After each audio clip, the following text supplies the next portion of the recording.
اس عمر میں انسان کے پاس صحیح عقیدہ اور صحیح منہج ہونا چاہیے۔ اگر اس کا عقیدہ صحیح نہیں ہو اور اس کا منہج صحیح نہیں ہو تو وہ ایسے فیصلے کرے گا جس کو آگے کی زندگی میں اس کو بھگتنا پڑے گا۔ لہٰذا اس عمر میں آدمی کو دین سیکھ لینا چاہیے۔ دین میں مثالی نوجوان کون ہے؟ جو غلط عقیدے پر ہو؟ نہیں۔ جو باطل منہج پر ہو؟ نہیں۔ آج کتنے لوگ منہج کے بگاڑ کی وجہ سے غلطی کی اور اس کے بعد جیلوں میں چلے گئے۔ آج آپ دیکھیے داعش وغیرہ میں نوجوان ہی ہیں، عموماً دین کا جذبہ ہے لیکن کیا ہے؟ منہج غلط ہے۔ آپ دیکھیے ان کی وجہ سے نہ صرف ان کی زندگیوں کو نقصان ہوا، مسلمانوں کو اور اسلام کو نقصان ہوا۔ اسلام کی تصویر بگڑی اور مسلمانوں کو عالمی سطح پر اس کا نقصان بھگتنا پڑا۔ تو منہج کا بگاڑ نہ صرف یہ کہ ان کی اپنی ذات کو اس کا نقصان ہوتا ہے، بلکہ اس کا نقصان نوجوان کیونکہ کرنے کی پوزیشن میں ہوتے ہیں۔ بوڑھا آدمی اگر اس کا عقیدہ بگڑتا ہے یا اس کا منہج بگڑتا ہے یا کچھ ہوتا ہے، وہ اپنے دائرے میں کچھ نہ کچھ کرتا ہے، بس بولنے کی حد تک اس کا معاملہ ہوتا ہے۔ نوجوان جب بگڑتا ہے تو نوجوان کی خصوصیت یہ ہے کہ اس کی زندگی میں ایکٹیویٹی بھی ہوتی ہے۔ جب وہ کسی چیز کو صحیح سمجھتا ہے اس کے لیے کچھ کرتا ہے، اس کو غلط سمجھتا ہے اس غلط کو پھیلاتا ہے، اس غلط کے لیے لڑتا ہے، اس کے لیے کھڑا ہوتا ہے۔ لہٰذا یہ عمر بہت اہم ہے۔ اس میں اگر بگاڑ زندگی میں آ گیا تو وہ بگاڑ اس کی اپنی ذات تک یا اس کے اپنے دائرے میں محدود نہیں ہوتا ہے، اس کے ذہن میں جو طاقت ہوتی ہے یہ کہ وہ سب تک اس کو پھیلا دے۔ اسی لیے آپ دیکھیے جتنے علاقوں میں دین عام ہوتا ہے، نبی صلی اللہ علیہ وسلم کے زمانے میں بھی آپ دیکھیے نوجوان تھے جنہوں نے دین کے لیے تکلیف برداشت کر کے دین کو عام کیا۔ نوجوانی کی عمر لڑنے والی ہوتی ہے۔ بوڑھا آدمی سوچتا ہے اب اگر میں ایسا کہوں گا تو فلانے کے ہاں بیٹی دی ہوئی ہے اور فلانی چوپال میں میری بیٹھک ہے اور میرا ریپوٹیشن ایسا ہے، اگر میں اچانک ایک نئی بات مان لوں گا تو میری زندگی میں سماج میں میرا مقام نہیں رہے گا۔ یہ جو کنسیڈریشن ہے یہ بڑھاپے میں ہوتا ہے، جوانی میں نہیں ہوتا ہے۔ جو ہوگا دیکھیں گے، جوانی ایسی ہوتی ہے۔ تو آدمی جوانی کی عمر میں جو فیصلے کرتا ہے وہ رسک لینے والے ہوتے ہیں۔ بڑھاپے میں آدمی رسک نہیں لینا چاہتا ہے، رسک نہیں۔ جوانی میں جو ہوگا دیکھیں گے، ابھی عمر پڑی ہے، ہوا بھی کچھ غلط تو ریپیئر کر لیں گے۔ بڑھاپے میں بولتے نہیں، اپنے پاس ٹائم کتنا بچا ہوا بھائی، اب اینڈ میں جا کے کچھ غلطی میں نہیں کرنا چاہتا ہوں، جو کچھ بچا ہوا ہے میرا مقام سماج میں اس کو بھی کھونا نہیں چاہتا ہوں۔ جوانی میں یہ نہیں ہوتا ہے، لوگ کچھ بھی کہیں کچھ نہیں ہوتا ہے، جوانی ایسی ہوتی ہے۔ لہٰذا جوانی کی عمر میں اگر انسان کا منہج بگڑ جائے تو اس کا نقصان صرف نوجوان خود نہیں اٹھاتے ہیں بلکہ ان کی کوششوں کے ذریعے سے پورے سماج کو اس کا نقصان ہوتا ہے۔ خاص کر کے اگر منہجی بگاڑ سیاسی معاملات میں ہو۔ پورے ملک کا حال دیکھیے، پوری دنیا کا حال دیکھیے، ملک کے ملک خراب ہو رہے ہیں، حکومتوں کی حکومتیں اجڑ رہی ہیں، مسلمانوں کی جان مال عزت اور ہر چیز کا نقصان ہو رہا ہے۔ کس بنیاد پر؟ اس میں توڑ پھوڑ کرنے والے کون ہیں؟ چاہے مسلمان ہوں یا کوئی بھی ہوں، کسی بھی قوم کے ہوں، آپ دیکھیے نوجوان اس میں آگے ہوتا ہے۔ تو یہ عمر بہت ہی بھیانک عمر ہے اس اعتبار سے کہ بگاڑ آئے تو بہت خطرناک آئے گا، خاص طور سے اگر وہ بگاڑ سیاسی ہو۔ لہٰذا منہج صحیح ہونا چاہیے، آدمی کا عقیدہ اور اس کی زندگی کے اصول صحیح ہونے چاہیے۔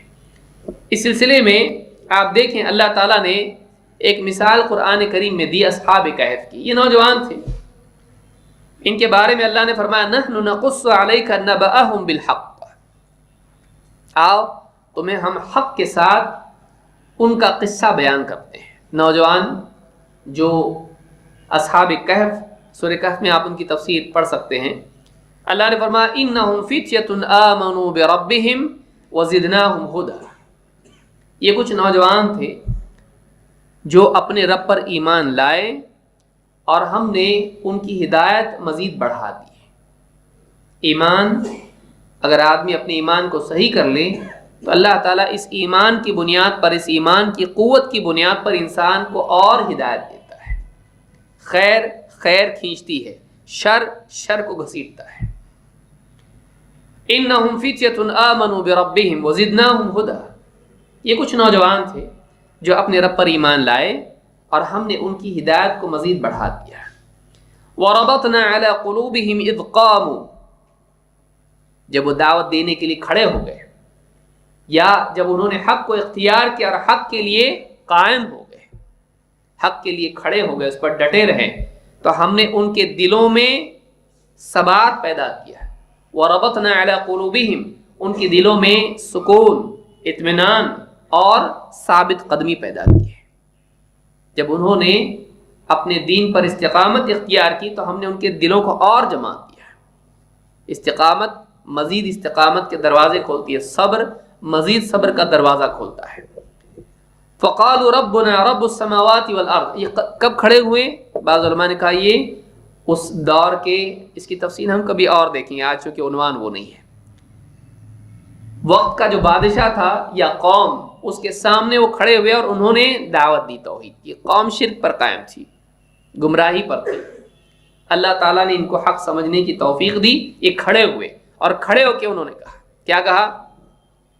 فقالوا ربنا رب السماوات والارض، ہمارا رب وہ ہے جو آسمان اور زمین کا رب ہے،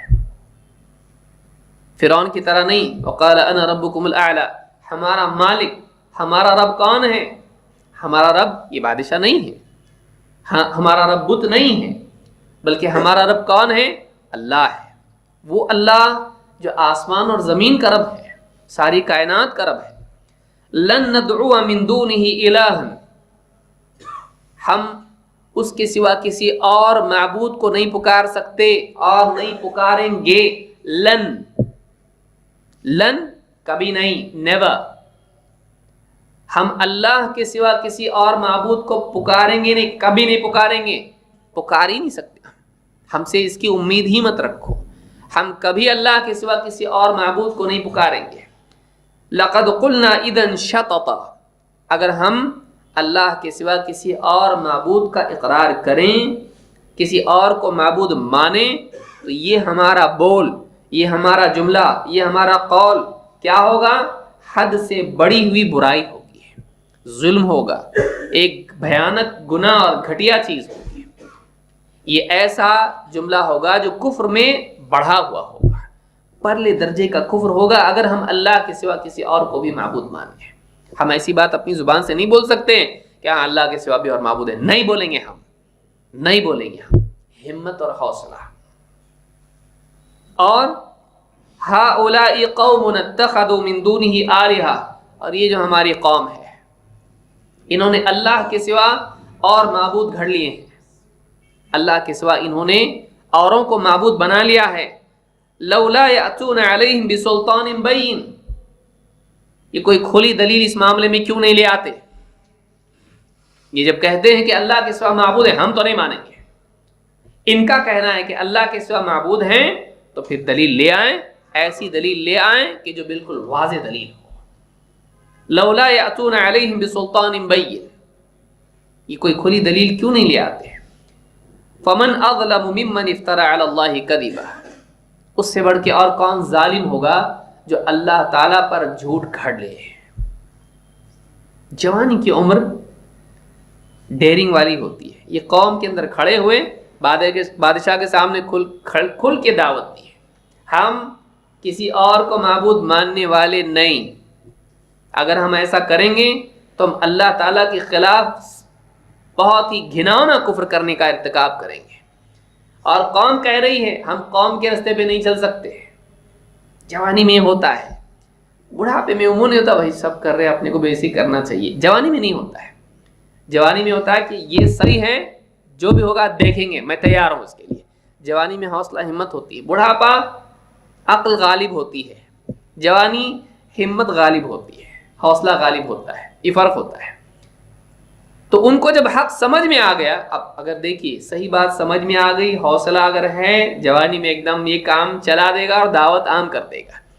لیکن اگر یہی چیز غلط اس تک پہنچ گئی، اس کا عقیدہ بگڑ گیا، اس کا منہج بگڑ گیا اس عمر کے اندر، تو پھر یہ عمر کیا ہو جائے گی؟ اس کے لیے شر کے پھیلانے کا ذریعہ بن جائے گی۔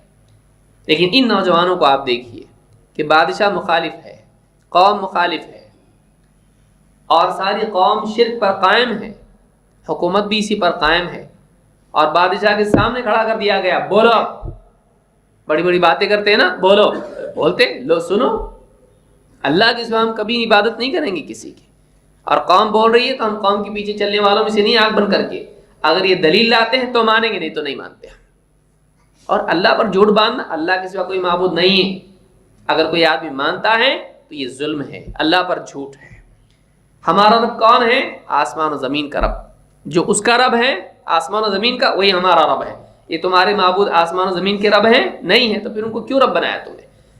طاقت، دلیل کی طاقت، پختگی عقیدے کی کہ ہم شرک نہیں کریں گے. مثالی نوجوان کی علامات میں سے ایک علامت یہ ہے، ایک نوجوان کے بارے میں آپ کہیں کہ یہ اچھا ہے، اس کی شروعات کہاں سے ہوتی ہے؟ بہت خوبصورت ہے، بہت زیادہ کماتا ہے، بہت پڑھا لکھا ہے. ہمارے یہاں تو لڑکی دیکھنے میں یہی دیکھتے ہیں. دین بعد میں سیکھ لے گا بھائی، ہماری بیٹی سکھا دے گی اس کو. اچھی بات ہے. رشتہ دیکھتے ہیں تو کیا کرتے ہیں؟ لڑکا پہلا سوال کرتا کیا ہے؟ اگر کوئی کہے نماز پڑھتا ہے، روزہ رکھتا ہے، دینی مجالس میں جاتا ہے، وہ سب ٹھیک ہے، لیکن وہ کام کیا کرتا ہے بتاؤ؟ اچھی بات ہے. ڈاکٹر ہے لیکن نماز نہیں پڑھتا ہے. فلانا ڈاکٹر ہے لیکن نماز پڑھنے کو کیا لگتا ہے؟ ہم بتا دیں گے اس کو انشاءاللہ، آج نہیں تو کل پڑھے گا. داڑھی نہیں ہے، ارے داڑھی اگتی ہے، آج نہیں تو کل نکاح ہو جائے گا، بیٹی بتائے گی رکھ لے گا. ہم اس طرح سے مان لیتے ہیں. لڑکے کے لیے کیسا ہے؟ نوجوان لڑکی بھی تو ہے نا. لڑکی کیسی ہے؟ لڑکی دیندار ہے، لڑکی خدمت کرنے والی ہے، گھر والوں کی خدمت کرتی ہے، کام کاج کرتی ہے، پردہ کرتی، وہ سب ٹھیک ہے. دیکھنے میں کیسی ہے؟ تھوڑا سا رنگ کیسا ہے؟ دن کی طرح نہیں، رات کی طرح ہے. تھوڑا سا سانولے رنگ کی، نہیں چلے گی. کیوں؟ ہمارا بیٹا کیسا ہے؟ بہت خوبصورت ہے اور پڑھا لکھا ہے اور بہت کماتا ہے. تھوڑا بیوی اس کی طرح ہونا چاہیے. کوئی بری بات نہیں ہے، لیکن آپ دین کو نہ دیکھیں. اور کوئی خوبصورت مل گئی، اچھے گھر کی ہے، یعنی دیندار نہیں، پیسے والا، سیاست داں گھر، اور بہت پڑھی ہوئی ہے اور خوبصورت ہے لیکن پردہ نہیں کرتی، اور ایک بات آپ بولیں تو جواب میں 2 گولیاں مارتی ہے. بولنے میں ایسی ہے کہ آپ سوال پورا نہیں کیے، جواب تیار ہے اس کے پاس، اور بچی ہوئی باتیں واٹس ایپ پہ بھی بھیجے گی. یہ حال ہے. وہ چل جائے گا آج نہیں تو کل. دیکھو بھائی، بچہ آ جائے گا گھر میں، سب ذمہ داری آئیں گی، گھر گرہستی آ جائے گی، صحیح ہو جائے گی، وہ تجربہ آئے گا. ابھی تو عمر کیا ہوتی ہے. اچھی بات ہے. یہ آج ہمارے سماج کا حال ہے. دین ہمارے یہاں اصل نہیں ہے، عقیدہ ہمارے یہاں اصل نہیں ہے. ہم اپنی بچیوں کو ایسے گھروں میں دے دیتے ہیں جو شرک اور بدعت پر قائم ہو. کیوں؟ اس لیے کہ ہم دنیا دار ہیں. باتوں میں ہم دیندار ہیں، زندگی میں ہم دنیا دار ہیں. لہٰذا ہم دین کو ہم پس پش ڈالتے ہیں. دین ہمارے لیے چھٹی انگلی کی طرح ہے، اس کا کوئی فنکشن نہیں. دین ہمارے لیے اسٹیفنی کی طرح ہے، رہنا چاہیے. کہاں؟ پیچھے گاڑی میں نہیں. ہمارے وہ ٹائر، وہ پہیا جو ہے وہ گاڑی میں نہیں ہے. اگر گاڑی پنکچر ہوئی تو وہ کام آئے گا. یہ ہمارے دین کا حال ہے. کیسے ہم ترقی کریں گے؟ پہلی چیز دیکھنے کی نوجوان میں، صرف رشتے کے لیے نہیں، ہر اعتبار سے، کہ نوجوان اچھا بنے. اپنی اولاد کو اچھا بنانے کے لیے پہلے کیا کریں؟ ہم بچپن سے اس کی فیوچر کے بارے میں سوچتے ہیں. بیٹا کیا بنے گا؟ انجینئر، ڈاکٹر، فلانا ڈھماکا. ہمارے بچے کے ذہن میں اس کو کبھی بتایا بیٹا کیا بنے گا؟ مسلمان بنوں گا، اچھا مسلمان بنوں گا. کبھی بتائیں؟ نہیں. خود نہیں اپنی آنکھ کو بتایا، اس کو کیا بتائیں گے؟ اس کے ذہن میں ڈالیں. اسی لیے وہ سب بن جاتا ہے، مسلمان نہیں بنتا. وہ سب بن جاتا ہے مسلمان، کیونکہ ابو نے کبھی سکھایا نہیں، اماں نے تو کبھی بتایا نہیں کہ بیٹا تو بڑا بن کے اچھا مسلمان بنے گا، اور پھر ڈاکٹر بھی بنے گا، پھر انجینئر بنے گا. مسلمان بننا تو سکھایا نہیں اس کو ہم نے.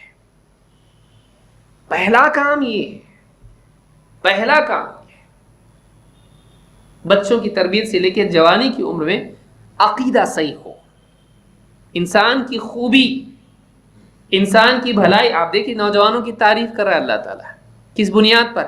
ان کا سالانہ پے چیک بتایا اللہ نے،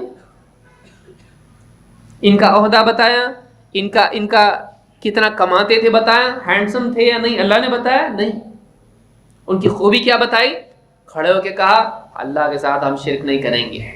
ہماری قوم بغیر دلیل کے شرک کرتی ہے، دلیل لائیں گے تو مانیں گے نہیں تو نہیں. یہ جو منہجی پختگی ہے، عقیدے کی صحت، توحید اور بلا دلیل کوئی چیز نہیں ماننا، یہ منہج آپ دیکھیے ان کے اندر ہی ہے. اللہ نے اس کی تعریف کی ہے. نوجوان ہمارا ایسا ہونا چاہیے، ورنہ آنکھ بند کر کے کسی بھی پکارنے والے کے پیچھے جانے والے نوجوان اپنی زندگی برباد کر لیتے ہیں، اپنا فیوچر بھی خراب کرتے ہیں. جن کی مزاج میں دو چیزیں ہوں، اللہ کے سوا کسی اور کی عبادت نہیں، اور کسی بھی چیز کو ہم تسلیم کریں گے دلیل کی بنیاد پر. آپ دیکھیے اللہ نے یہ دو چیزیں یہاں پہ بیان کی ہے. اللہ کے سوا کوئی عبادت کے لائق نہیں، ہمارا رب اللہ، ہمارا معبود اللہ، ربنا وہ ہے. لن ندعو من دونہ الہا، کسی اور کی عبادت نہیں کریں گے، کسی اور کو معبود نہیں مانیں گے. نمبر ایک، توحید سے خیر شروع ہوتی ہے، ساری خیر توحید سے شروع ہوتی ہے، سارا شر شرک سے شروع ہوتا ہے. عقیدے کی اصلاح کریں. اپنے گھروں میں بھی نوجوان بچے ہیں، نوجوان بچیاں ہیں، کبھی ہم نے ان کو بٹھا کے کوئی عقیدے کی کتاب پڑھائی؟ آپ نہیں پڑھا سکتے، ٹھیک ہے. آپ نے کبھی ان کو کوئی چیز دی ایسی، دیکھ اپنا عقیدہ سن لے، ذرا یہ بھی درس سن لے، بیان مولانا کا پڑھ لے کتاب. ہم نہیں کرتے، ضروری نہیں سمجھتے. لیکن دنیا کا ایجوکیشن آپ دیکھیے کتنی ساری کتابیں پڑھ رہا ہے. آپ دیکھیے 20 سال تک پڑھتا رہتا ہے. ہم کبھی دینی تربیت کی فکر نہیں کرتے ہیں، نمبر ایک. اور نوجوان کا عقیدہ سے، اب نوجوانی میں جا کے عقیدہ سے ہی کرو گے اس کا، یہ بچپن سے کرنا چاہیے کہ ہماری اولاد اور جو نوجوان آج ہمارے ہیں، سامنے ہیں ہمارے، ان کے لیے بہت ضروری ہے کہ اپنے آپ کو اگر اللہ کے ہاں اچھا بنانا چاہتے ہیں تو پہلا کام یہ کریں کہ اسلام میں جو عقیدہ سکھایا گیا ہے قرآن و سنت کی بنیاد پر اس عقیدے کو اختیار کریں. صاف عقیدہ اور صحیح منہج، یہ پہلا کام ہے.